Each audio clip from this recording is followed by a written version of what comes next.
Hello, क्या हाल चाल है प्यारे बच्चों, कैसे हो सब लोग। फटाफट यार जल्दी से मुझे बता दो कि ऑडियो एंड वीडियो क्लियर है या नहीं है। तो आज का अपना 11th क्लास की केमिस्ट्री का सेशन का शुभारंभ करते हैं, श्री गणेश करेंगे। तो कैसे हो सारे बच्चों, क्या हाल चाल है, कैसा रहा तुम्हारा 10th क्लास, कितना मजे ले लिए 10th क्लास में। जितने 10th में मजे मिलते हैं 11th उतना ही सताती है। बट आज हम लोग बच्चों 11th की केमिस्ट्री शुरू करने जा रहे हैं। 11th की केमिस्ट्री का पहला लेक्चर है आज।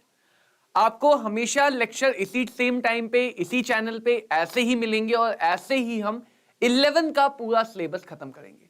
तो फटाफट यार जल्दी से आ जाओ सारे लोग, जल्दी से जुड़ जाओ, फिर हम लोग सेशन को शुरू करते हैं। कैसे क्या प्लान रहेगा, कैसे हम 11 को कवर करेंगे, 11 के साथ नीट को कैसे कवर करेंगे, इन सारी बातों पे, इन सारी चीजों पे बातें होंगी, इन सारी चीजों पे डिस्कशन होगा। और 11th के लिए पहले से ही एक डिस्क्लेमर लेते जाओ कि भाई 11th में ऐसे तैयारी करनी जैसे तुम्हारा ड्रॉप ईयर, मतलब करो या मरो वाली सिचुएशन हमेशा दिमाग में आनी चाहिए। जितना सॉलिड, जितना स्ट्रॉन्ग 11th होगा उतना स्मूथ 12th होगा। खुद का एक्सपीरियंस है, 11th अगर ढंग से कर लो तो 12th में जितना घूमना चाहो घूम लो, जितनी मस्ती करनी चाहो कर लो, बहुत इजीली जाता है 11th के बाद 12th। तो फटाफट यार बता दो जल्दी से कितने बच्चे आ गए हैं, थम्स अप थम्स डाउन। अगर किसी को ऑडियो में थोड़ी सी भी दिक्कत हो, आवाज थोड़ी सी भी कम लग रही हो, थोड़ी सी भी खराब लग रही हो, तो हम बदल देंगे आवाज। चलो जल्दी से करते हैं शुरू, ठीक है। और तब तक तुम लोगों की इंफॉर्मेशन के लिए बता दूं कि नीट का पेपर आने वाला है बच्चों। कब है नीट एग्जामिनेशन? 7 मई। दिन कौन सा है? संडे को। समय क्या है? 2 से 5। तो नीट पेपर का डिस्कशन होगा पेपर के खत्म होने के तुरंत बाद। और ये डिस्कशन 11th वाले बच्चों के लिए, 12th वाले बच्चों के लिए देखना बहुत जरूरी है। क्यों जरूरी है? क्योंकि इससे आइडिया लगेगा भाई जिस चट्टान को फोड़ने जा रहे हो, जिस पत्थर से टक्कर लेने जा रहे हो, उस पत्थर में ताकत कितनी है, वो किस टाइप के क्वेश्चन पूछता है, किस चीज की चीजें वैरायटी ज्यादा आती है, क्या क्या बातें हम एग्जाम में जल्दी कर सकते हैं जिससे क्वेश्चन जल्दी सॉल्व हो जाए, किन किन बातों से हम क्वेश्चंस को आसानी से सॉल्व कर पाएंगे। तो ये डिस्कशन 11th वाले बच्चों को इसलिए देखना जरूरी है ताकि उन्हें आइडिया लग जाए कि ये हमारा एंड है, ये हमारा टारगेट है, यहां पे हमें पहुंचना है। हमारी तैयारी ऐसे हो कि जिस भी दिन हम 2 साल 1 साल बाद नीट एग्जाम जब देंगे, उस दिन पूरा पेपर हमें आना चाहिए, पूरा पेपर हमें बच्चों आना चाहिए। तो कब होने वाला है डिस्कशन? 7 मई को शाम को 5 बजे के बाद।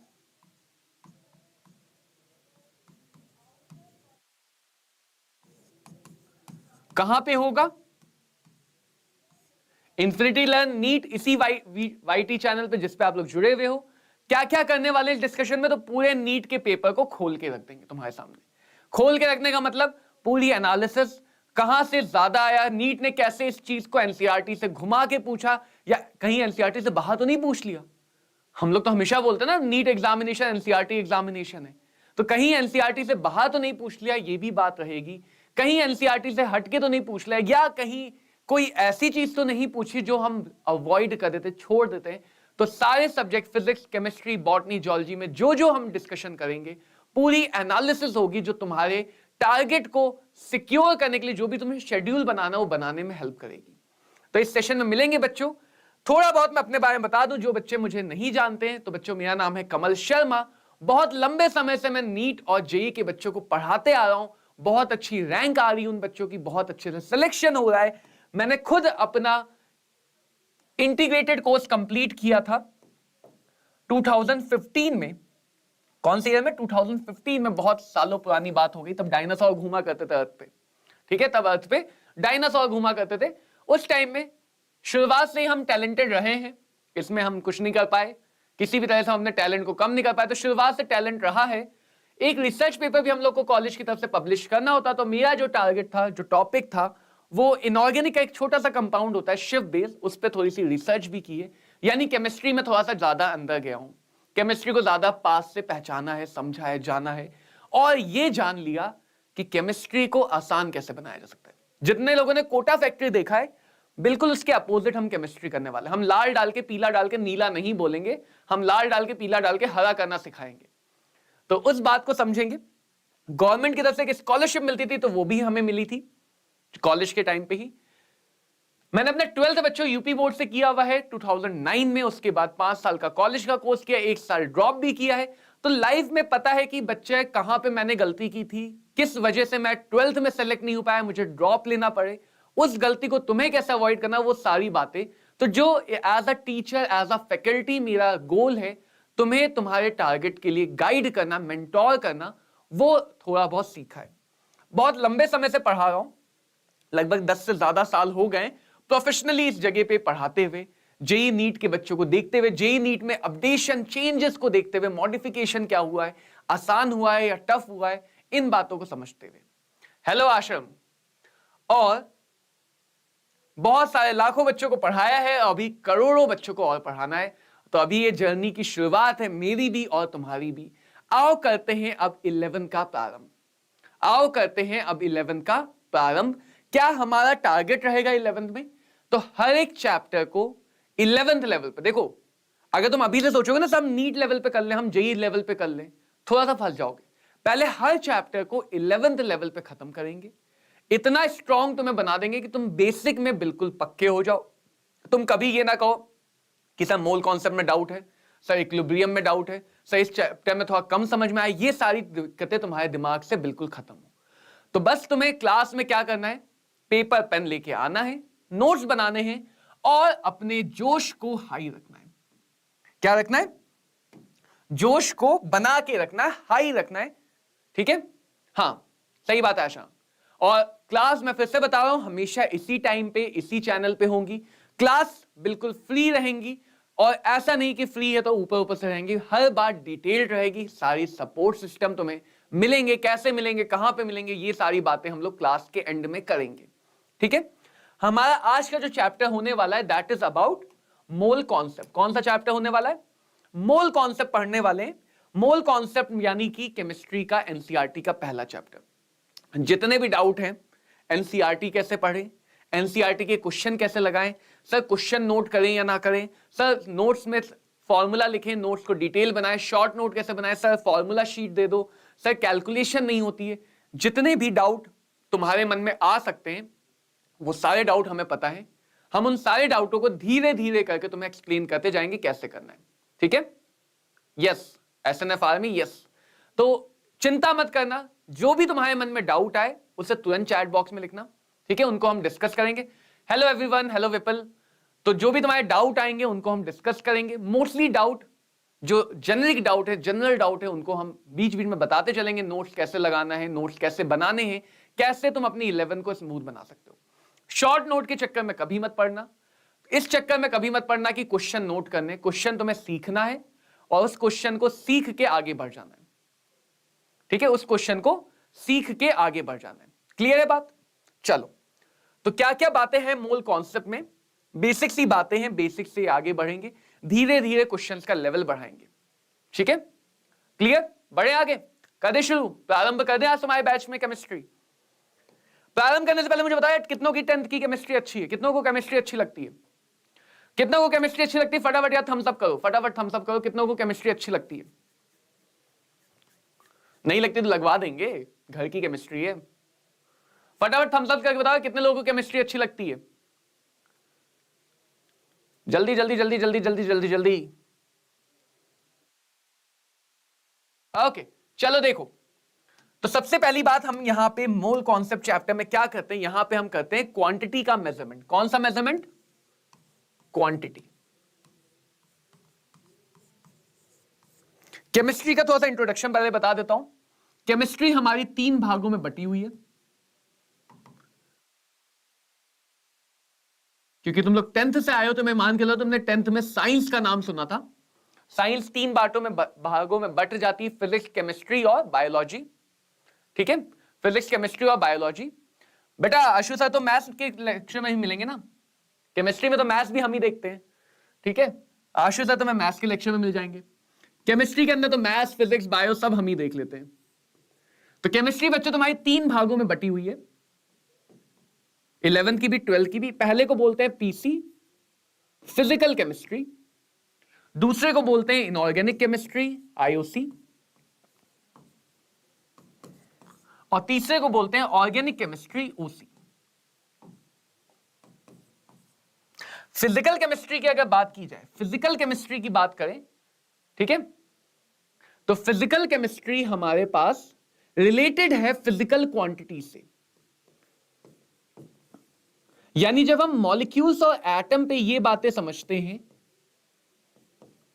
कि भाई कितना मास है, कितनी जगह घेरेगा, कितनी एनर्जी होगी, क्या वेलोसिटी होगी, क्या स्पीड होगी, कितना फोर्स लगेगा, क्या मोमेंटम आएगा, कितना चार्ज आएगा, कितनी इलेक्ट्रिसिटी आएगी, कैसे लाइट पड़ने से क्या होगा, मतलब जो भी फिजिक्स के कॉन्सेप्ट को हम केमिस्ट्री के मॉलिक्यूल्स, एटम, रिएक्शन पे अप्लाई करते हैं, उस पूरे सेक्शन को बोलते हैं फिजिकल केमिस्ट्री।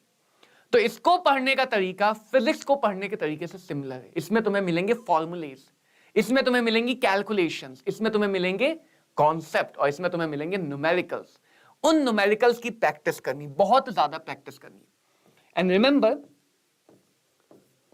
फिजिकल केमिस्ट्री को अगर तुम स्मार्ट तरह से स्ट्रॉन्ग बनाना चाहते हो तो कभी भी क्वेश्चन पढ़ते समय नोट्स या फॉर्मूला देख के क्वेश्चन मत लगाना। अलग से नोट्स याद करो, अलग से फॉर्मूले याद करो। जब एक बार लग जाए कि हां मुझे फॉर्मूला याद हो गया, कॉन्सेप्ट समझ में आ गया, फिर क्वेश्चन की प्रैक्टिस करना। अदरवाइज तुम्हें पता नहीं चलेगा कि तुम्हें क्या याद है क्या नहीं याद है। चैप्टर करते समय क्वेश्चन लग जाएंगे, 2 महीने बाद क्वेश्चन नहीं लगेंगे, 2 महीने बाद क्वेश्चन नहीं लगेंगे। बेटा कोर्स सब यही मिलेगा, जितने भी कोर्स रिलेटेड डाउट है मैं एंड में बताऊंगा। एंड में एक स्लाइड है जिसमें कोर्स से रिलेटेड सारे डाउट मैं बता दूंगा, ठीक है। तो ये बहुत इंपॉर्टेंट बात है। अभी जो मैं केमिस्ट्री पढ़ना सिखा रहा हूं वो समझ लो कि केमिस्ट्री को कैसे करना है, वरना दिक्कत रहेगी। तो फिजिकल केमिस्ट्री में अगर तुम चाहते हो कि इसको स्ट्रॉन्ग कर पाओ, कभी दोबारा रिवाइज ना करना पड़े, क्वेश्चन की प्रैक्टिस करते समय कभी भी नोट्स मत खोलो, वरना तुम्हें नोट्स देख के क्वेश्चन लग जाएगा, कॉन्सेप्ट याद नहीं रहेगा, 10 दिन बाद भूल जाओगे, ठीक है, 10 दिन बाद भूल जाओगे। इनऑर्गेनिक में क्या करना है,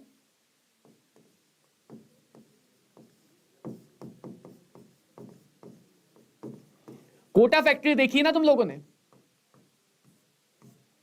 जैसे मीनल थी, तो जैसे तुम दवाई खाते ना, सुबह की एक दवाई, दोपहर की, शाम की, तो वैसे मेडिसिन की तरह बस पढ़ना है कि सुबह 10 मिनट पढ़ लिया, दोपहर में 10 मिनट पढ़ लिया, रात में 10 मिनट सोने से पहले पढ़ लिया। तो जब इनऑर्गेनिक आएगा तो उसको पढ़ना है, बार बार पढ़ना है, पढ़ते पढ़ते चीजें याद हो जाएंगी, बार बार पढ़ना है और पढ़ते पढ़ते चीजें याद हो जाएंगी, ठीक है। इसके बाद कभी कभी, तो इनऑर्गेनिक जब हम शुरू करेंगे तो बता दूंगा और बातें। इनऑर्गेनिक में कभी कभी चीजों को लिख लेना है, पढ़ना ज्यादा है। ऑर्गेनिक में तुम जिस भी बच्चे ने पढ़ी हुई पूछोगे दिक्कत क्या आती है, सर रिएक्शन याद नहीं होती, बहुत रिएक्शन याद नहीं होती, मैकेनिज्म है याद नहीं होती। तो ऑर्गेनिक में पढ़ो, कॉपी बंद करो, 2 बार लिखो, फिर पढ़ो, कॉपी बंद करो, 2 बार लिखो, पढ़ो, कॉपी बंद करो, 2 बार लिखो, पढ़ो, कॉपी बंद करो, 2 बार लिखो, ऑर्गेनिक तैयार। तो हर एक केमिस्ट्री के सेक्शन को पढ़ने का तरीका अलग रहेगा। अभी हम क्या करेंगे, अभी हम यहां से शुरू करेंगे, ठीक है। कॉन्सेप्ट समझेंगे, चीजों को समझेंगे, फिजिक्स की बातें करेंगे ज्यादा, और फिर यहां पे आगे बढ़ेंगे, ठीक है। बात सबको ठीक है, क्लियर है? बढ़े आगे, जल्दी से थम्स अप करके बता दो, आगे बढ़े।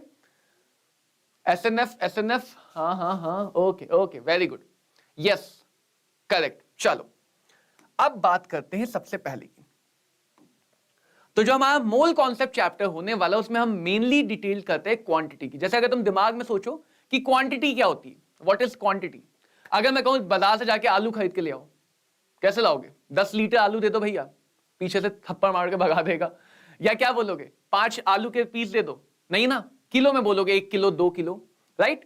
तो हमें क्या है, कई बार क्वांटिटी को जब मेजर करना है तो पहला जो common day to day life तरीका है वो है मास। वो क्या होता है? मास। तुम दुकान में पेन खरीदने जाना है, ब्लू पेन लेके आना है, अब उसको ये तो नहीं बोलोगे भैया 5 ग्राम पेन दे दो, वो भी तुम्हें थप्पड़ मार के निकाल देगा, कहेगा ग्राम में पेन कहां आता है। वो तो क्या बोलोगे कि 2 पेन, 3 पेन, 4 पेन। तो कभी कभी हम क्वांटिटी को नंबर में बताते हैं,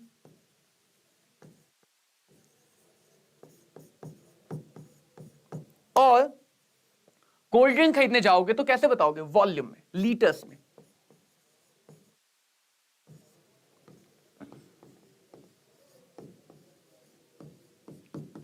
मास यूनिट किलोग्राम, ग्राम, वॉल्यूम की unit litre, metre cube, millilitre, centimetre cube, ये सब। तो बेसिकली हमारे पास पहले से क्वांटिटी को मेजर करने के, किसी भी चीज को मेजर करने के 3 तरीके पहले से थे। क्या क्या तरीके थे वो? मास, नंबर और वॉल्यूम। बट जब हम केमिस्ट्री की फील्ड में आए तो हमने जाना कि ये चीजें बहुत ज्यादा अनकंफर्टेबल हैं। मास और वॉल्यूम पार्टिकल्स का बहुत कम है, 0.000005 ग्राम बोलना बहुत अनकंफर्टेबल होगा, राइट? तो इस वजह से क्योंकि अनकंफर्टेबल था मास वॉल्यूम की बात कर पाना, तो इसलिए एक नई क्वांटिटी बनाई गई और उस नई क्वांटिटी को बोला गया मोल, जिसका थोड़ा सा इंट्रोडक्शन तुम्हें क्लास 9th में मिला हुआ है। थोड़ा सा इंट्रोडक्शन क्लास 9th में मिला हुआ है, राइट? नंबर कहां से? बेटा हम दिल्ली से हैं, ठीक है? और एक रिक्वेस्ट है कि अभी आप लोग अब लेक्चर पे ध्यान दें। कोर्स रिलेटेड जो भी क्वेरीज हैं कि कोर्स कहां पे मिलेगा, कैसे मिलेगा, कोर्स के नोट्स कैसे मिलेंगे, कोर्स की प्रैक्टिस कैसे करोगे, असाइनमेंट, टेस्ट, ये सब कैसे क्या होगा, इसकी बातें हम लोग लेक्चर के एंड में करना चाहेंगे, ठीक है? वैसे मैं रहने वाला लखनऊ का हूं, फिलहाल मैं तुम्हारी क्लासेस दिल्ली से ले रहा हूं। नंबर का क्या करोगे? ठीक है बात? चलेगा चलेगा चलेगा चलेगा?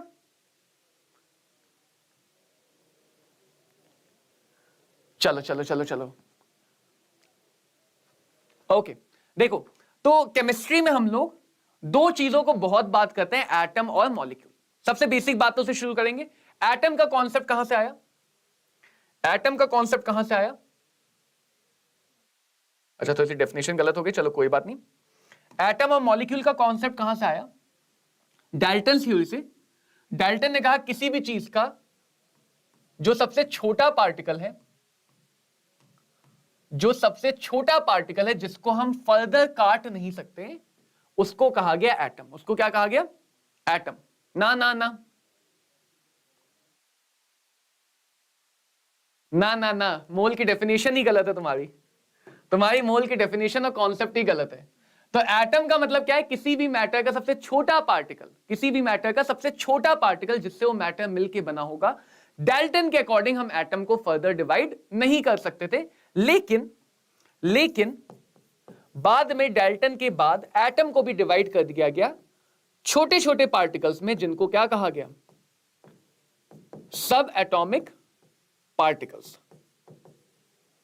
जैसे electron, proton, neutron etcetera. Electron, proton, neutron etcetera. ठीक है बात? ठीक है, थैंक यू वंशिका। इसके बाद क्या देखा गया कि एटम जो है, जितने भी एटम है, सारे एटम फ्री फॉर्म में एग्जिस्ट नहीं कर सकते।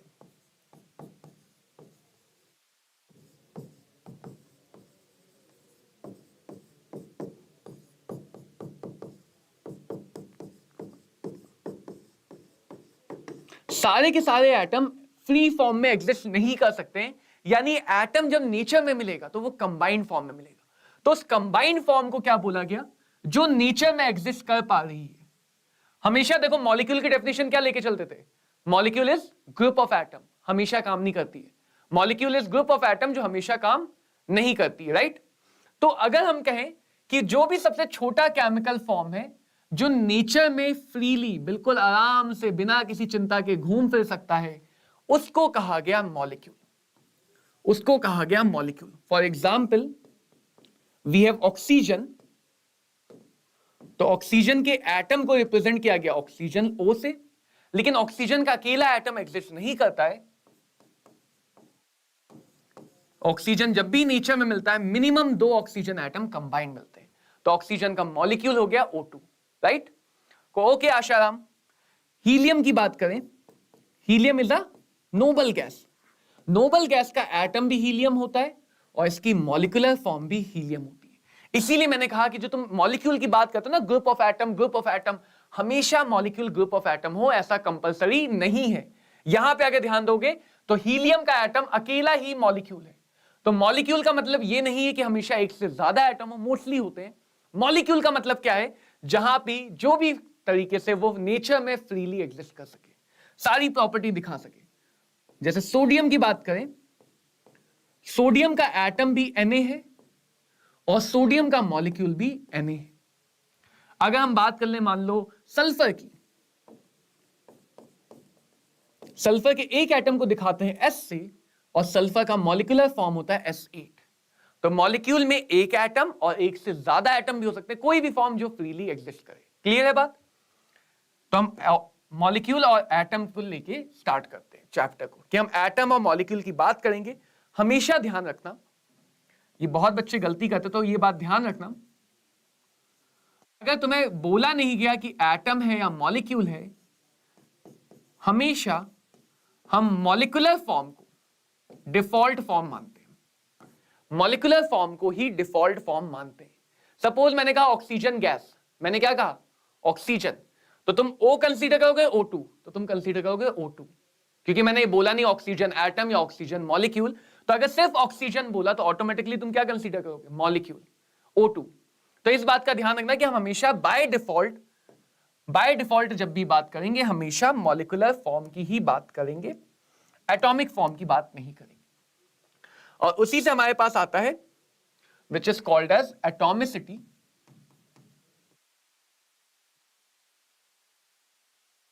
मॉलिक्यूल में बहुत सारे एटम हो सकते हैं, तो किसी भी मॉलिक्यूल से बनने वाले आयन या मॉलिक्यूल से बनने वाले रेडिकल में जितने भी एटम प्रेजेंट हैं एक सिंगल पार्टिकल में, ये बेसिक टर्म है जो हम बार बार यूज करेंगे, इसलिए हम स्टार्टिंग में क्लियर कर रहे हैं कि जितने भी पार्टिकल या जितने भी एटम प्रेजेंट है एक सिंगल मॉलिक्यूल, सिंगल आयन या सिंगल रेडिकल में, उसको बच्चों हम लोग कहते हैं एटॉमिसिटी। क्या कहते हैं? एटॉमिसिटी। जैसे बात करें, लेट्स टॉक अबाउट ऑक्सीजन। तो ऑक्सीजन के 2 एटम प्रेजेंट है, सो एटॉमिसिटी विल बी 2। इसको हम बोलेंगे डाई एटॉमिक मॉलिक्यूल। क्या बोलेंगे इसको? Diatomic molecule.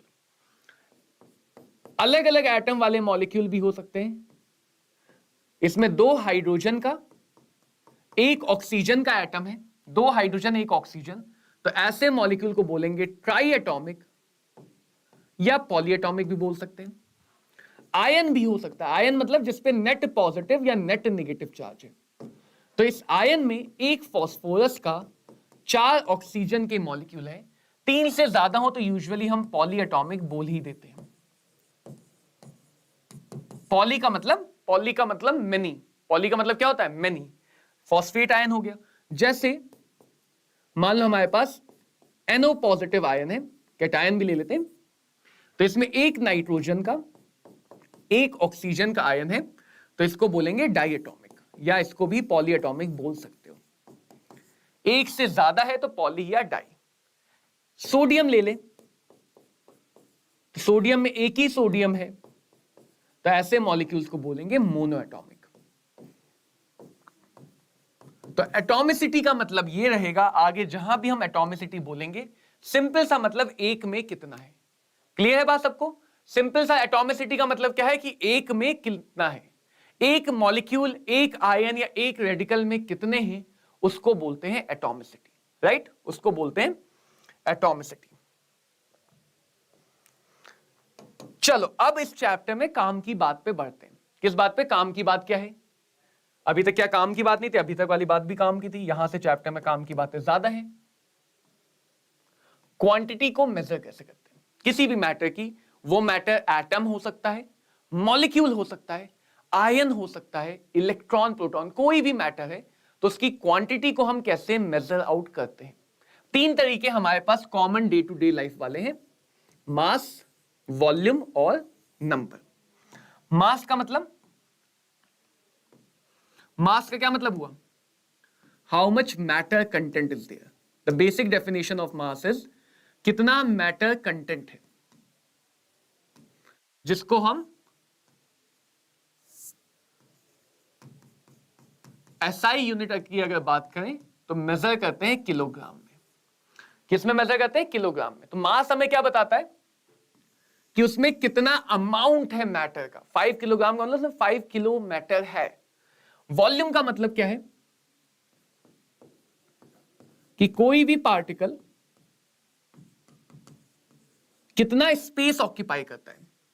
जिसको हम एसआई यूनिट की बात करें तो मीटर क्यूब में दिखाते हैं। जगह कितनी घेर रहा है, ये पेन है तो कितनी जगह ऑक्यूपाई करेगा। मैं खड़ा हूं, हालांकि मैं 2 डायमेंशनल हूं, बट अगर मैं खड़ा हूं तो मैं कितनी जगह या कितनी वॉल्यूम, कितना स्पेस ऑक्यूपाई करेंगे, उस स्पेस को कहा जाता है वॉल्यूम। नंबर ऑफ यूनिट का सिंपल सा मतलब है पीस वाइज काउंटिंग,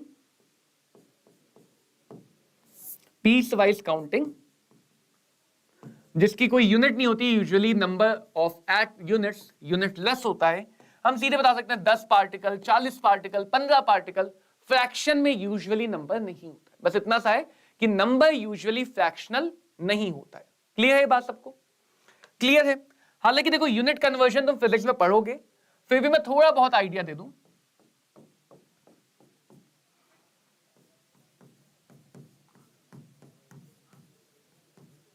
हालांकि यूनिट कन्वर्जन तुम फिजिक्स में पढ़ोगे, ठीक है, फिर भी थोड़ा बहुत छोटा सा आइडिया ले लो। क्या आइडिया है वो? कि जो किलो का मतलब क्या है, जिसको हम के से दिखाते हैं। किलो मतलब 10 टू द पावर 3, यानी चाहे किलोग्राम हो, किलोमीटर हो, किलो वर्ड का हमेशा मतलब 1000 होता है। ठीक है बात? फिर छोटे सिंबल पे आ जाते हैं। सेमी का मतलब, सेमी का मतलब आधा, फिर डेसी, सेंटी, मिली, क्या मिली? मिली मिली, माइक्रो, नैनो और पीको। फेम्टो तक जो पढ़ते हैं वैसे, बट हमारा काम पीको तक है अभी। डेसी का मतलब डी से दिखाते हैं, और इसका मतलब होता है 10 टू द पावर -1, या इसको 1/10 बोल सकते हैं। 10 टू द पावर -1 को क्या बोल सकते हैं? 1/10। सेंटी का मतलब C, 10 to the power -2। Milli का मतलब m, 10 to the power -3। Micro का मतलब म्यू से दिखाते हैं, माइक्रो मतलब 10 टू द पावर -6। नैनो को हम n से दिखाते हैं, नैनो का मतलब 10 टू द पावर -9। और पीको को हम p से दिखाते हैं, और पीको का मतलब 10 टू द पावर -12। 10 की पावर निगेटिव का मतलब क्या है? अगर हमारे पास 10 टू द पावर निगेटिव है, इसका मतलब उस वैल्यू से हम डिवाइड करें।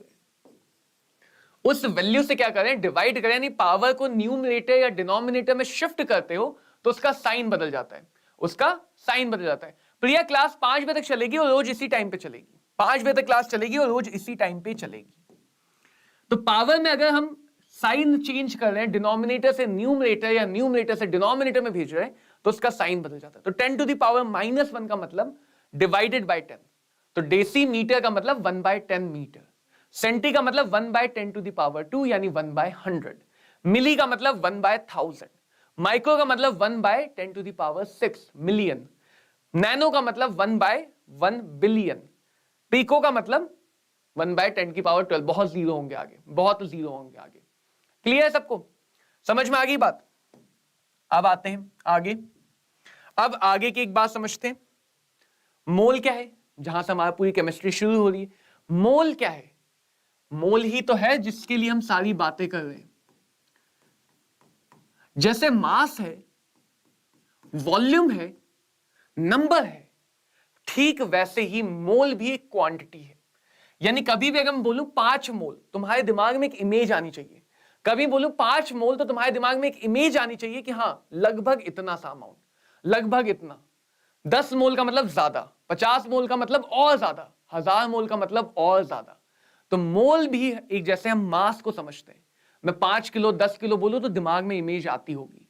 आधा लीटर, 1 लीटर, 2 लीटर बोलो तो दिमाग में कोल्ड ड्रिंक की बोतल दिख रही होगी सबको। 1 दर्जन 2 दर्जन बोलो तो दिमाग में केले दिख रहे होंगे, है ना? तो वैसे ही अगर मैं मोल बोल रहा हूं, 5 मोल, 10 मोल, 50 मोल, तो एक क्वांटिटी का आइडिया आना चाहिए। क्या आना चाहिए? क्वांटिटी का आइडिया आना चाहिए। तो मोल क्या है? क्योंकि मास वॉल्यूम इन सब से गड़बड़ हो रही थी, मजा नहीं आ रहा था, तो केमिस्ट्री में मोल एक और चीज बना दी। Mole is the another unit to represent the quantity of matter. Mole क्या है? मैटर की क्वांटिटी को रिप्रेजेंट करने की एक छोटी सी यूनिट, एक छोटी सी यूनिट। क्लियर सबको बात? अब देखो, अब समझना। चलो देखिए कौन ये बेसिक बातें बता सकता है। 5 किलोग्राम में कितने ग्राम है? 5 किलोग्राम में कितने ग्राम है? 10 ग्राम में कितने किलोग्राम है? 2.5 लीटर में कितने मिलीलीटर है? 3 मिलीलीटर में कितने लीटर है? कौन बता पाएगा ये फटाफट? कौन बता पाएगा ये फटाफट? 5 किलोग्राम में कितने ग्राम है, 10 ग्राम में कितने किलोग्राम है, 2.5 लीटर में कितने मिलीलीटर हैं और 3 मिलीलीटर्स में कितने लीटर्स हैं? कौन बता पाएगा? कितने कितने होंगे? जल्दी जल्दी बताओ कितने। जैसे देखो 1 किलोग्राम में 1000 होते हैं, राइट? 1 किलोग्राम में कितने होते हैं? 1000। तो 5 किलोग्राम को मेरे ख्याल से तुम यही सोच रहे होगे, जिनको भी आता है बदलना, 1000 से मल्टीप्लाई करेंगे तो ये आ जाएगा 5000 ग्राम।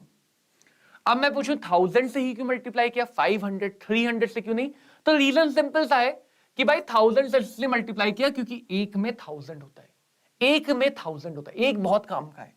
अगर मुझे 10 ग्राम में कितने किलोग्राम है, किलोग्राम को ग्राम बनाने के लिए मल्टीप्लाई किया, तो ग्राम को किलोग्राम बनाने के लिए उसी 1000 से डिवाइड कर देंगे, तो ये आ जाएगा 1/100 किलोग्राम। 1000 से डिवाइड किया। ऐसे ही यहां पे 1000 से मल्टीप्लाई कर देंगे,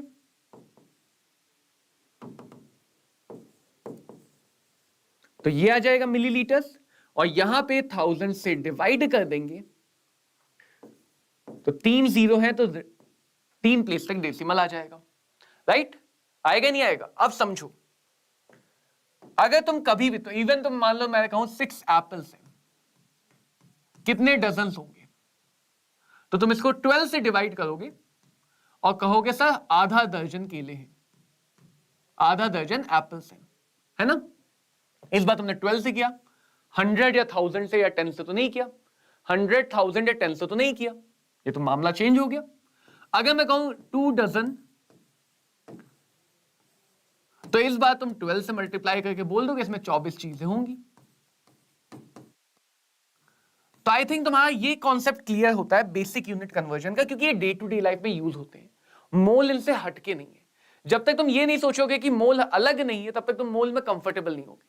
हर बार अगर नोटिस करो तो हम मल्टीप्लाई या डिवाइड करें चीजों को बदलने में, और हर बार 1 की चीज से डिवाइड मल्टीप्लाई करें, हर बार डिवाइड या मल्टीप्लाई हम 1 से करें। किलोग्राम को ग्राम में बदला तो 1 किलोग्राम की वैल्यू से मल्टीप्लाई, ग्राम को किलोग्राम में बदला तो 1 किलोग्राम की वैल्यू से डिवाइड, डजन को बदलने में 1 डजन की वैल्यू से डिवाइड या मल्टीप्लाई।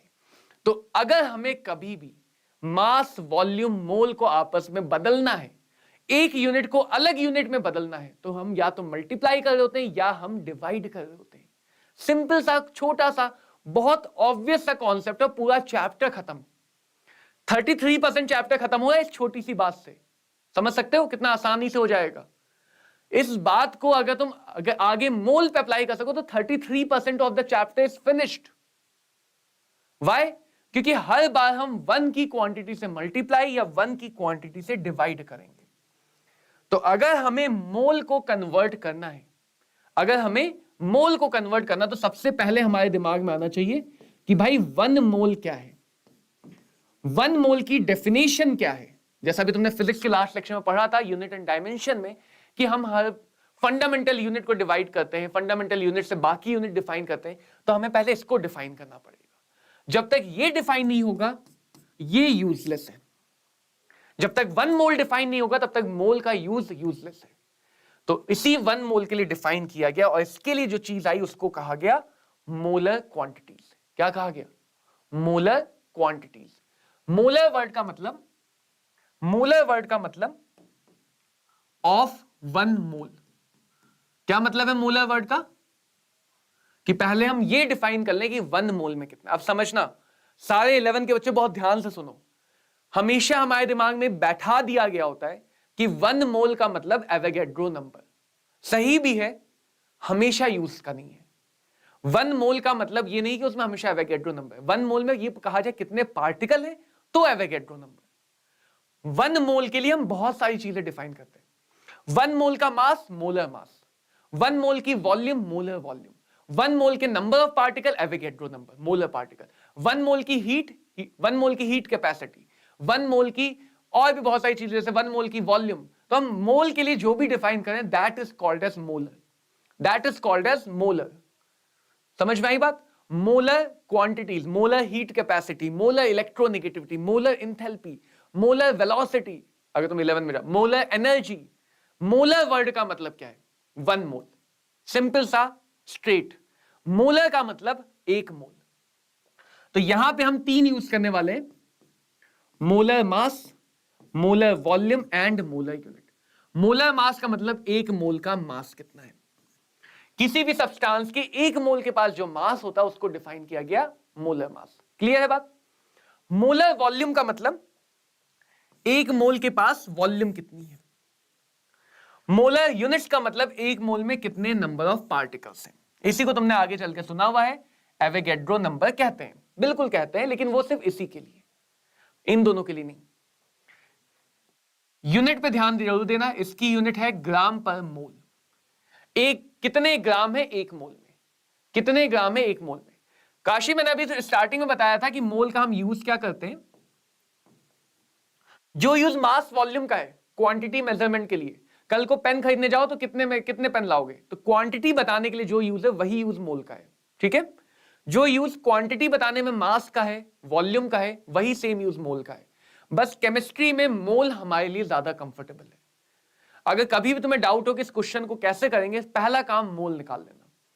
कभी भी क्वांटिटी मेजरमेंट में डाउट हो तो पहला काम रहता है कि मोल निकाल लेंगे, बिकॉज मोल क्वांटिटी मेजरमेंट करने का तरीका है, आसान तरीका है केमिस्ट्री का।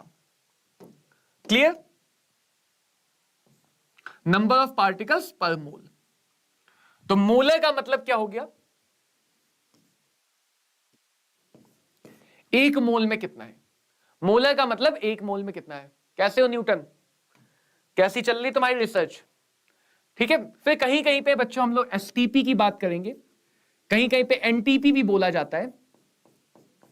NTP is your normal temperature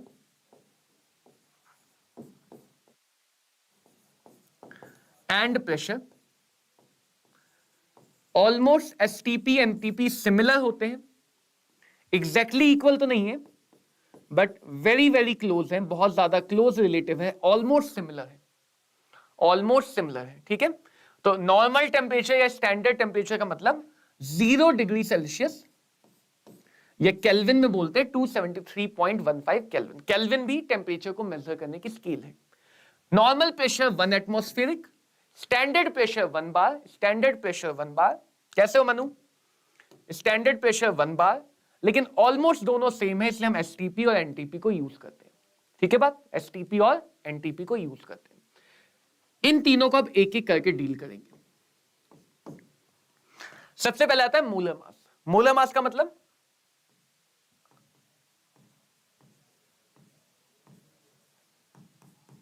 एक मोल का मास। मोलर मास एटम का भी डिफाइन करते हैं, मॉलिक्यूल का भी डिफाइन करते हैं, आयन का भी डिफाइन करते हैं, और भी बहुत सारी चीजों का डिफाइन कर सकते हैं।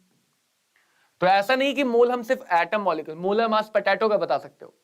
मोलर मास पोटैटो का मतलब 1 मोल पोटैटो का मास कितना है। मोलर मास टोमेटो का मतलब 1 मोल टोमेटो का मास कितना है। मैं बढ़िया हूं मनु, तुम कैसे हो, तैयारी कैसी चल रही है? तो एटम के लिए याद रखना होता है 20 तक याद रखो, बाकी आगे के दिए जाएंगे। हाइड्रोजन 1, कुछ तो याद भी होंगे। नाइट्रोजन 14, क्लोरीन कहां गया, क्लोरीन, क्लोरीन 35.5। मोलर मास हमेशा ग्राम पर मोल में होगा। And argon 40, argon 40। इसके अलावा जितने भी हैं, इसके अलावा जितने भी, उनके लिए तुम कह सकते हो जिनका भी एटॉमिक नंबर इवन है उनके लिए डबल कर लो। ये 20 तक याद रखने की ट्रिक है।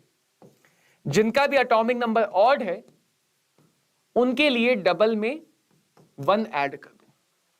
एटॉमिक नंबर जिस सीक्वेंस में वो आते हैं, 1 2 3 4 5 6 7 8 9 10 11 12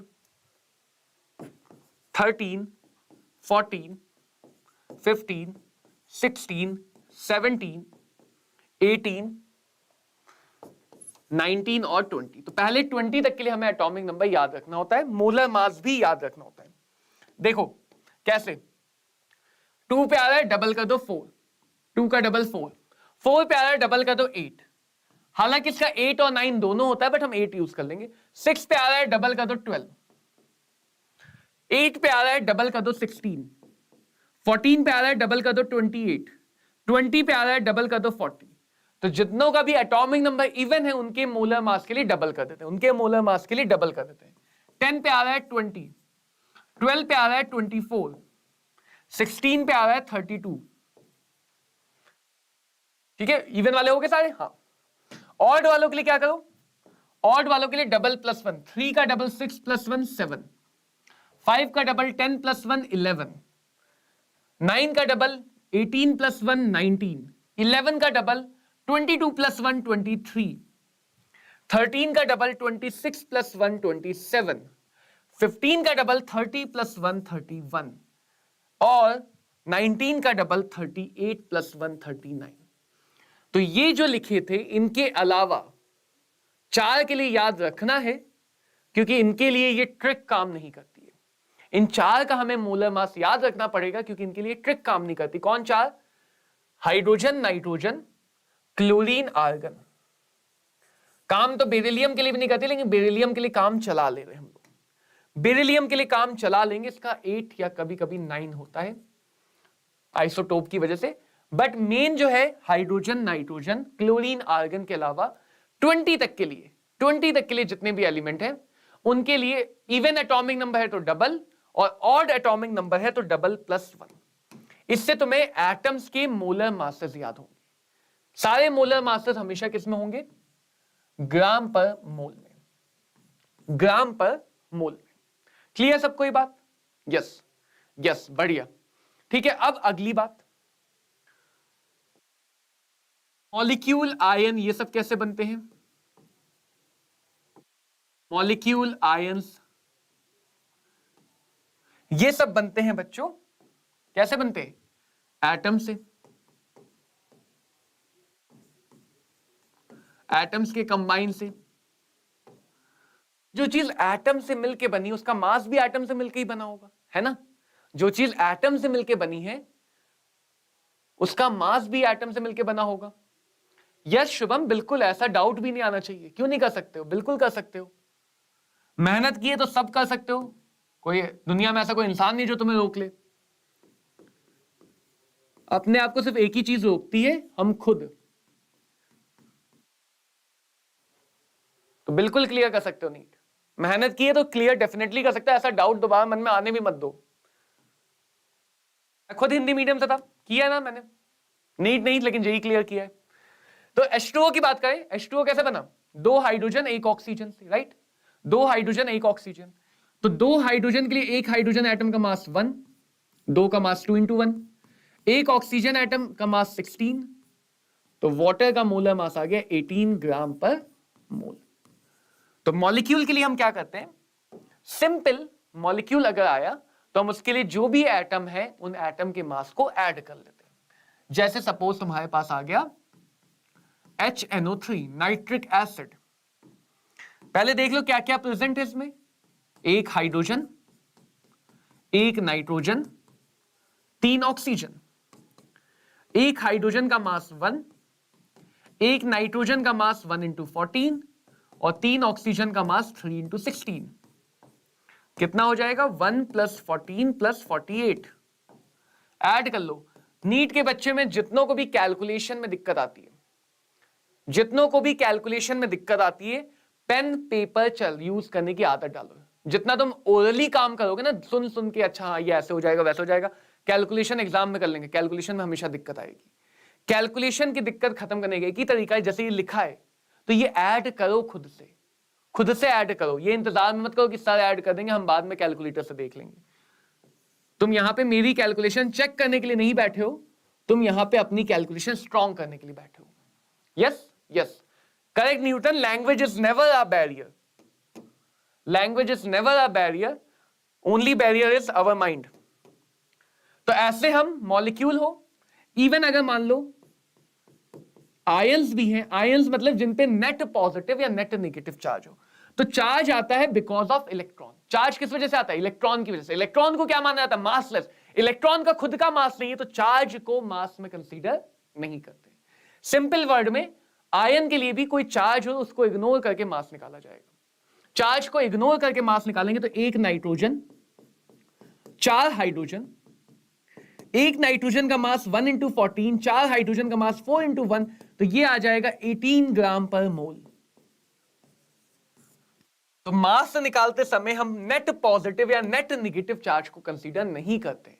यस, नेट पॉजिटिव या नेट नेगेटिव चार्ज को कंसीडर नहीं करते। और स्पेशली जो भी बच्चे 10th में हिंदी मीडियम में से थे, आई वुड सजेस्ट कि अभी मौका है, ये अच्छा टाइम है इंग्लिश मीडियम में आने का, क्योंकि कहीं ना कहीं आगे तुम्हें लाइफ में इंग्लिश में ट्रांसफर होना ही पड़ेगा।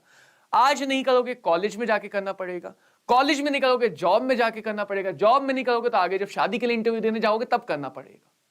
कभी ना कभी तो इंग्लिश में बोलना ही पड़ेगा ना। आज डर गए, आगे और डरोगे, क्योंकि जितने तुम बड़े होते जाओगे ना शर्म बढ़ती जाएगी, और उतना तुम डरते जाओगे कि मैं किसी सामने बोलूं, गलत ना बोल दूं, वो हंसेगा मुझ पे। तो ये सबसे सही टाइम है हिंदी मीडियम से इंग्लिश मीडियम में जाने का। थोड़ी दिक्कत आएगी स्टार्टिंग में, मदद लेनी पड़ेगी, हो सकता है टर्म समझ में ना आए तो टर्म्स पूछ लो, लेकिन आज सबसे अच्छा मौका है हिंदी से इंग्लिश में आ जाने का। कहीं ना कहीं तुम्हें लाइफ में ये ट्रांजिशन करना ही पड़ेगा। अपना एक्सपीरियंस बता रहा हूं, मैंने खुद किया था और बहुत डरा था। पापा ने थप्पड़ मार के भेजा था तब जाके काम हुआ था, तो बहुत डरा था। तो वो तुम्हें काम करना पड़ेगा। आज का दिन अच्छा है ना? क्यों अच्छा है? क्योंकि आज तुम 11 की शुरुआत कर रहे हो। इंग्लिश में सीखो, इंग्लिश में याद रहेगा चीजें। ऐसा तो है नहीं तुम 11 में जो बच्चे बैठे हुए हैं उन्हें 10th का बहुत आता है तब वो बात कर पा रहे हैं। 10th का तो भूल के ही बैठे हो ना। बस इंग्लिश में करो शुरू, मजा आएगा। लैंग्वेज भी अच्छी है, इंग्लिश में लिखना भी कम पड़ता है, एग्जाम में हाथ दर्द से बच जाते हैं, लिखना भी कम पड़ता है। इंग्लिश का ये भी फायदा, लिखना भी कम पड़ता है। अगला आता है मोलर वॉल्यूम। मोलर वॉल्यूम का मतलब एक मोल। मोलर वर्ड का मतलब ही एक मोल। मोलर वर्ड का मतलब ही क्या है? एक मोल।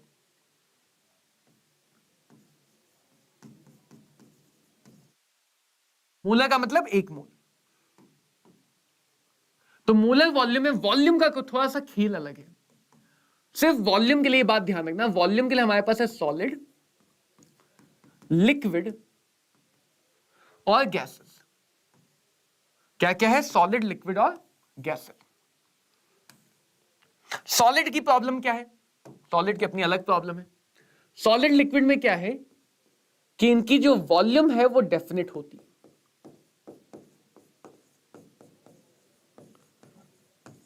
यानी जगह बदलने से, कंटेनर बदलने से सॉलिड या लिक्विड की वॉल्यूम नहीं बदलती है, लेकिन गैस की जो वॉल्यूम है इनडेफिनिट होती है। गैस की वॉल्यूम अलग अलग कंटेनर में, छोटे कंटेनर में गैस रखोगे कम जगह ले पाएगी, उसी गैस को सेम बड़े कंटेनर में डाल दो वो फैल जाएगी। गैस पूरे कंटेनर में फैलती है, तो गैस की वॉल्यूम कंटेनर टू कंटेनर बदलती है। तो दोनों की वॉल्यूम अलग अलग तरह से काम करे, इसलिए दोनों के लिए तरीके अलग हैं। तो वॉल्यूम कैलकुलेशन में तुम्हें ध्यान रखना है। सॉलिड या लिक्विड की बात जब भी आए, इनके लिए यूज होगा डेंसिटी। इनके लिए क्या यूज होगा? डेंसिटी का यूज होगा। डेंसिटी का मतलब मास पर यूनिट वॉल्यूम। मास जिसको हम पूरे चैप्टर में W से दिखाएंगे, पूरी केमिस्ट्री में W से दिखा देंगे। वॉल्यूम जिसको हम V से दिखाएंगे। तो सॉलिड या लिक्विड के लिए मास हमेशा वॉल्यूम निकालने में काम आता है। यानी मान लो तुम्हें मोलर वॉल्यूम चाहिए, तो मोलर वॉल्यूम मतलब एक मोल की वॉल्यूम चाहिए, तो ऊपर एक मोल का मास रख दो। ऊपर एक मोल का क्या रख दो? मास रख दो।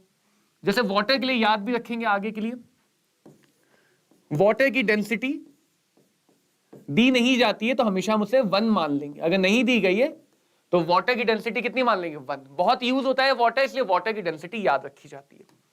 समझ में आ रही ना बातें? जैसे देखो फॉर एग्जांपल, तुम्हें चाहिए मोलर वॉल्यूम ऑफ वाटर।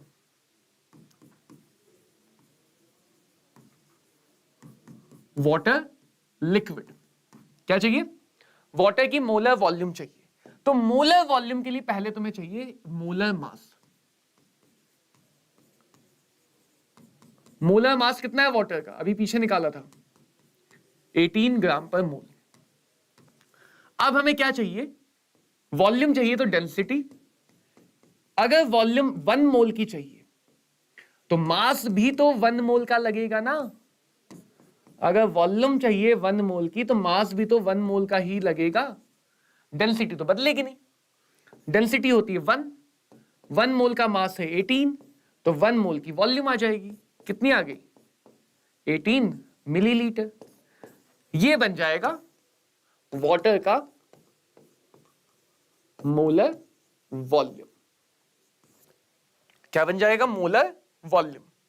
तो कभी भी सॉलिड या लिक्विड के लिए जो वॉल्यूम एनालिसिस है, सॉलिड या लिक्विड के लिए जो वॉल्यूम एनालिसिस है, वो हम कभी भी डायरेक्टली नहीं करेंगे। वॉल्यूम के एनालिसिस हमेशा मास से होते हुए जाएगी। वॉल्यूम के एनालिसिस हमेशा मास से होते हुए जाएगी with the help of density, with the help of density. अब आते हैं गैस के लिए। गैस में क्या पंगा है कि गैस की वॉल्यूम इंडेफिनिट है। गैस की वॉल्यूम इंडेफिनिट होने का मतलब गैस की वॉल्यूम कंटेनर टू कंटेनर बदलेगी, कंडीशन टू कंडीशन बदलेगी, बवाल है गैस में अलग ही। तो गैस के लिए एक फॉर्मूला आएगा आगे चल के, PV is equal to NRT। अब इसको देख के इग्नोर करने का, इसको देख के वैसे इग्नोर करने का जैसे कोई तुम्हारी फीलिंग इग्नोर करता है। तो PV is equal to NRT आएगा चैप्टर नंबर 5 में। कहां पे आएगा, गैसियस स्टेट नाम के चैप्टर में। तो इसको अभी इग्नोर करने का, फिलहाल समझना, इसीलिए हमने वो STP लिया था।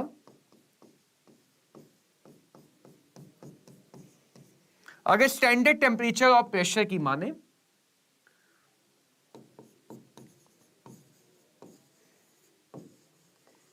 किसी भी गैस के 1 मोल को अगर रखा गया, कहां पे, स्टैंडर्ड टेम्परेचर और प्रेशर पे, गैस का कोई भी गैस, हाइड्रोजन, हीलियम, मीथेन, कोई भी दुनिया भर की गैस का 1 मोल लिया गया, सबकी वॉल्यूम आती है 22.4 लीटर, और इसको बोल देते हैं मोलर वॉल्यूम।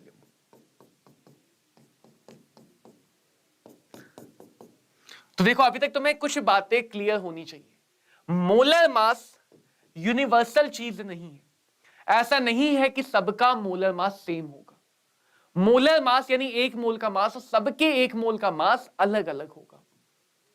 मोलर वॉल्यूम भी कोई यूनिवर्सल चीज नहीं है, सॉलिड के लिए अलग होगी, लिक्विड के अलग होगी, गैस के लिए अलग होगी। अब जो तीसरी चीज आती है विच इज मोलर यूनिट, ये यूनिवर्सल है। मोलर यूनिट का मतलब 1 मोल में कितने पार्टिकल्स है, ये डेफिनेशन यूनिवर्सल है।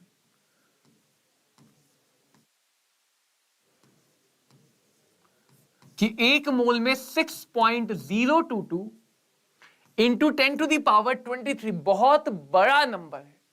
इतने पार्टिकल्स होते हैं, इतने पार्टिकल्स होते हैं, और इसी नंबर को क्या कहते हैं, एवोगैड्रो नंबर। इसी नंबर को क्या कहते हैं, एवोगैड्रोस नंबर। तो अगर शॉर्ट में समझा जाए, शॉर्ट में समझा जाए तो जैसे एक डजन में 12 फिक्स है, एक डजन बिल्डिंग होंगे तो भी 12, एक डजन पेन होंगे तो भी 12, लेकिन 12 पेन का मास अलग होगा, 12 बिल्डिंग का मास अलग होगा, राइट। वैसे यहां पे भी 1 मोल में एटम है तो भी एवोगैड्रो नंबर, 1 मोल में मॉलिक्यूल है तो भी एवोगैड्रो नंबर, 1 मोल में मीथेन है तो भी एवोगैड्रो नंबर। लेकिन अलग अलग एटम्स के 1 मोल का मास क्या होगा, अलग अलग होगा। अलग अलग एटम के 1 मोल का मास अलग अलग होगा। तो ये हम 3 टाइप की मोलर वैल्यूज को समझते हैं, Avogadro number, molar mass and molar unit. जब हमें नंबर के साथ खेलना है तो एवोगैड्रो नंबर काम में आएगा, जब हमें मास के साथ खेलना है तो मोलर मास काम में आएगा, और जब हमें वॉल्यूम के साथ खेलना है तो वॉल्यूम काम में आएगी। तो हमारे सामने 3 प्रकार के खेल है। क्या है, 3 प्रकार के अलग अलग खेल है। समझो, ये हम बैठ गए सेंटर में। कहां बैठ गए, सेंटर में। किस पे बैठे, मोल पे। एक इधर आइलैंड है मास का, एक इधर आइलैंड है वॉल्यूम का। किसका आइलैंड है, वॉल्यूम का। और एक इधर आइलैंड है नंबर ऑफ पार्टिकल का। किसका है, नंबर ऑफ पार्टिकल्स का। ठीक है, बड़ा आइलैंड, ये भी बड़ा आइलैंड, ये छोटा आइलैंड, ये छोटा आइलैंड। क्या क्या है यहां पे? ये सेंटर में है मोल। सेंटर में क्या है? मोल। क्या है? मोल। ये है मास यहां पे उड़ता हुआ। ये है गैस। सिर्फ और सिर्फ गैस की बात करेंगे अभी। सॉलिड लिक्विड के लिए क्या करना है मैंने तुम्हें ऑलरेडी बता दिया। गैस की भी बात कहां करेंगे? एसटीपी पे। एसटीपी पे करेंगे तो लीटर में करेंगे, मास की बात हमेशा ग्राम में करेंगे। क्यों? क्योंकि जो हमारा कन्वर्जन फैक्टर है वो ग्राम में। और ये हो गया नंबर ऑफ पार्टिकल्स। नंबर हमेशा यूनिटलेस होते हैं। तो हमारे सामने बच्चों 6 तरह के कन्वर्जन तुम्हें दिखेंगे। 6 तरह के कन्वर्जन जो तुमने 9th में फॉर्मूला पढ़ा था, अब फॉर्मूला नहीं पढ़ेंगे, अब हम उन्हें सीधे सीधे समझ लेंगे कैसे करना है। 3 हो गए कि तुम्हें कोई भी वैल्यू दी है उससे तुम्हें मोल निकालना है। उससे तुम्हें क्या निकालना है? मोल निकालना है। तो जब भी सिंपल सी एक बात याद कर लो, सिंपल सी, जब भी तुम्हें मोल की तरफ आना है, किसकी तरफ आना है? मोल की तरफ, डिवाइड किया जाएगा। किससे डिवाइड करेंगे? 1 मोल के पार्टिकल से। Number of particle divided by Avogadro number is equal to mole. Number of particle divided by Avogadro number is equal to mole. Mass of substance divided by molar mass divided by molar mass is equal to mole. Mass of substance divided by molar mass is equal to mole.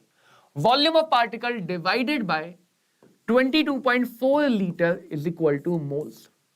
तो मोल की तरफ आना है तो क्या करना है? Divide करना है। मोल की तरफ आना है तो क्या करना है? डिवाइड। और अगर तुम्हें मोल से अपोजिट जाना है, याद करो कन्वर्जन अभी समझाया था ना किलोग्राम ग्राम वाला, या तो डिवाइड करके कन्वर्ट करते हैं, मल्टीप्लाई करके, हर बार 1 मोल की चीज से, हर बार 1 मोल की चीज से। तो इस बात को देखो, डिवाइड का उल्टा मल्टीप्लीकेशन, तो मोल मल्टीप्लाइड बाय एवोगैड्रो नंबर, ये तुम्हें दे देगा number of particles. Mole multiply by Avogadro number क्या दे देगा? Number of particle. Mole multiplied by 22.4 litre क्या दे देगा? Volume of gas. Mole multiplied by molar मास क्या दे देगा? Mass of the substance. तो इसको हम बोलते हैं मोल कन्वर्जन डायग्राम। पूरा चैप्टर 3 डायग्राम में खत्म होता है। पूरा चैप्टर 3 डायग्राम में खत्म होता है। ये पहला डायग्राम, इस डायग्राम को देखना है और इसमें 2 बातें याद रखनी है। मोल निकालना है तो डिवीजन, मोल की मदद से कुछ निकालना है मल्टीप्लीकेशन। डायग्राम क्या हेल्प करेगा कि डायग्राम तुम्हें इजीली समझा देगा। मोल की तरफ जाना है तो डिवीजन, मोल से दूर जाना है तो मल्टीप्लीकेशन। मोल कहां पे? सेंटर में। यानी आज में लगता है मैंने इस क्लास में मोल इतनी बार बोल दिया जितनी बार मैंने जीवन में नहीं बोला होगा। यानी मान लो तुम मास पे हो, मास पता है तुम्हें, और क्या चाहिए? और तुमका चाहिए वॉल्यूम। कैसे जाओगे? अभी फॉर्मूला लिखा होता तो सोच रहे थे यार कैसे जाएंगे, अभी सामने दिख रहा है, रास्ता नहीं दिख रहा है, इससे इससे इससे इससे पहुंच गए वॉल्यूम पे। तुम यहां पे आइलैंड पे खड़े हो, कहां पे? वॉल्यूम पे। तुम्हें निकालने नंबर, सामने रास्ता है। तुम मोल पे खड़े हो, तुम्हें निकालना है वॉल्यूम, रास्ता सामने। तो चारों चीजों को आपस में बदलने को ही बोलते हैं मोल कन्वर्जन या मोल कॉन्सेप्ट। ये मोल का सबसे पहला, सबसे बेसिक कॉन्सेप्ट है कि मोल क्या है भाई? मोल एक क्वांटिटी है।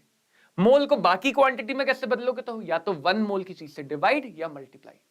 बच्चे गलती कहां करते हैं? मोलर मास हर जगह चिपका देते। नहीं, मोलर मास की जरूरत सिर्फ तब है जब तुम मास मोल कन्वर्जन की बात करो। अलग अलग जगह कन्वर्जन फैक्टर अलग अलग है, इसको हम बोलते हैं कन्वर्जन फैक्टर्स। इन नंबर्स को क्या बोलते हैं? Conversion factors. जो 1 मोल की क्वांटिटी है, ये सारे कन्वर्जन फैक्टर हैं। देखो मैं तुम्हें एक छोटा सा एग्जांपल समझाता हूं।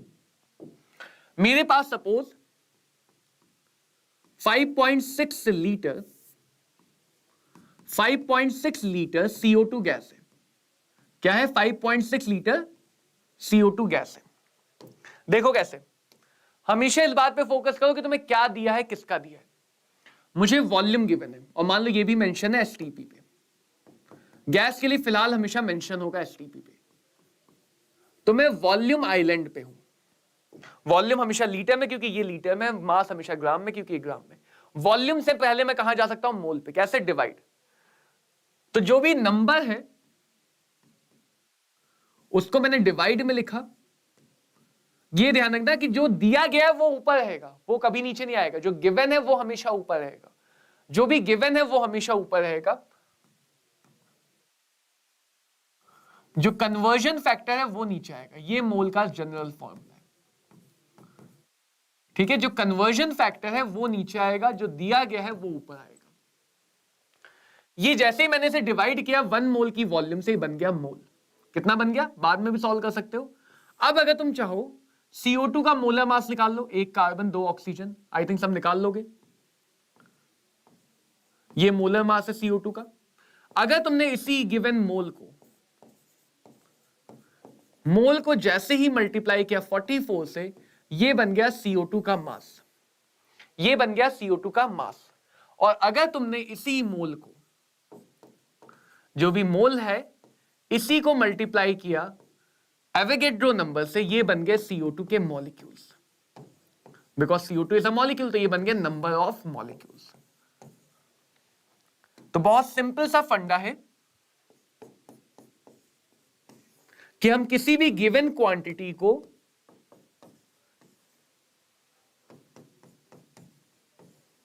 चार में से किसी भी एक जो भी दिया गया उसको बाकी तीनों में बदल सकते हैं।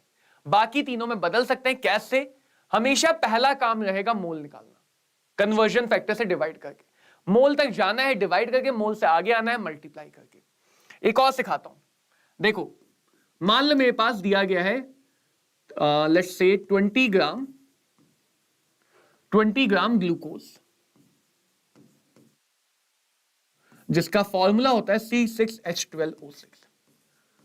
मोलर मास तुम लोग निकाल सकते हो कि ग्लूकोज का मोलर मास कितना होगा। कितना होगा मोलर मास। ठीक है बात। देखो सबसे पहले क्या दिया गया है, मास। किसका दिया गया है? ग्लूकोज का। क्या दिया गया है? मास। किसका दिया गया है? ग्लूकोज का। जो भी दिया गया है, हमेशा ध्यान रखो, ये गलती मैंने बहुत बच्चों को करते हुए देखी है, इसलिए बोला इस बात को ध्यान रखो। जो भी दिया गया है ऊपर डिवाइडेड बाय मोलर मास। मास से मोल आना है तो मोलर मास डिवाइड, मोल आना है डिवाइड। कितना आया मोलर मास? 180। ये बन गया मोल। ये क्या बन गया? मोल। अब मोल में अगर मैं एवोगैड्रो नंबर से मल्टीप्लाई कर दूं, मोल में एवोगैड्रो नंबर से मल्टीप्लाई कर दूं तो ये क्या बन गया? मॉलिक्यूल्स। ये क्या बन गया? मॉलिक्यूल्स।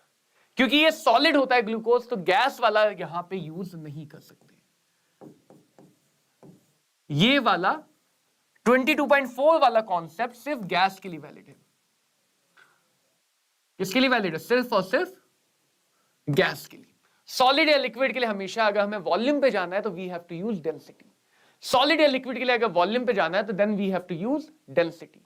आई बात समझ? फटाफट बताओ क्या ये बात समझ में आ गई? तो ये जो पहला कन्वर्जन होता है कि मोल से हम बाकी यूनिट कैसे निकालेंगे, ये हम बहुत सिंपल अपने इस डायग्राम की मदद से कर सकते हैं, जहां पे हमारे पास 4 यूनिट है और सेंटर में क्या है? सेंटर में हमारे पास है मोल। सेंटर में क्या है? सेंटर में हमारे पास है मोल। तो आज बच्चों ये 2 क्वेश्चन तुम्हारे होमवर्क रहने वाले हैं।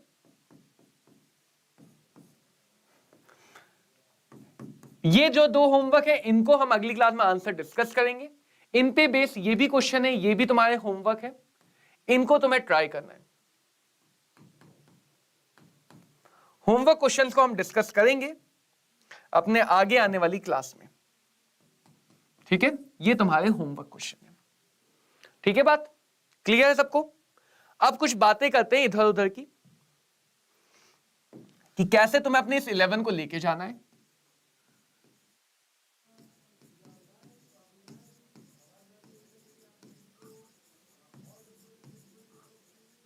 आपको अपने क्लास नोट्स डेली रिवाइज करने, जो भी नोट्स हैं आपको कहां मिलेंगे वो बात करते हैं, लेकिन आपको डेली रिवाइज करने। दूसरी बात,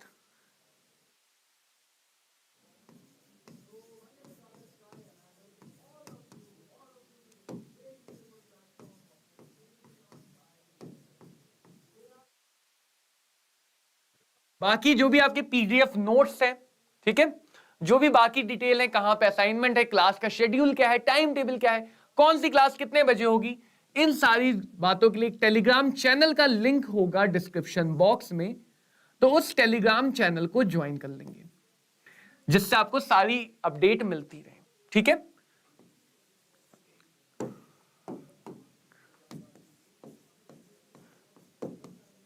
जो क्वेश्चन हम क्लास में कर रहे हैं